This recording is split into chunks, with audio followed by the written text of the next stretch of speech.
bahay, no? Bagong linis kasi nag-general cleaning kami ngayon. So yan.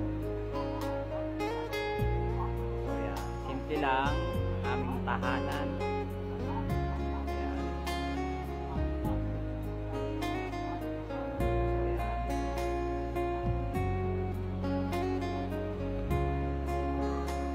So yun nga pala yung aming bagong bili na dish rack. So yan, bagong bili yan.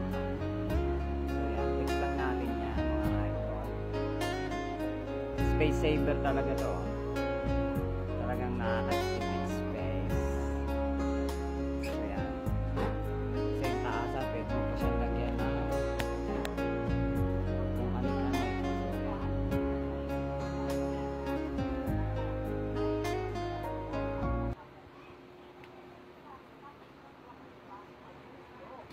So yan, next dito naman tayo sa aming munting kwarto. So yan. Ayun, kaway kami eh. So yan. So bagong linis to.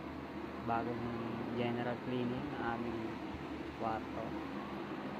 So yan, flex ko lang nga din pala yung aming bagong cabinet. So yan. Ayun siya, napaka-aesthetic. Napaka-aesthetic ng aming bagong cabinet. So yan.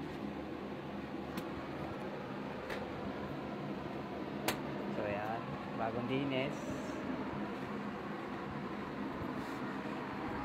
So yan.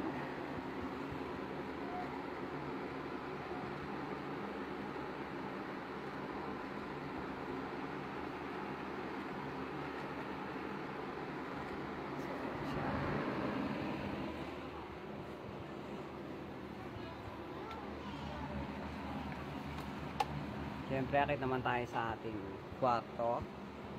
So, yan. So, ayun nga pala yung aming kwarto, guys. Bali, loop bed to. Yan, sa taas kami natutulog.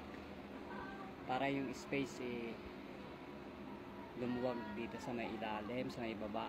Yun yung aming pinaka-closet. Yan, sa may ilalim na. So, yan, diyan kami natutulog.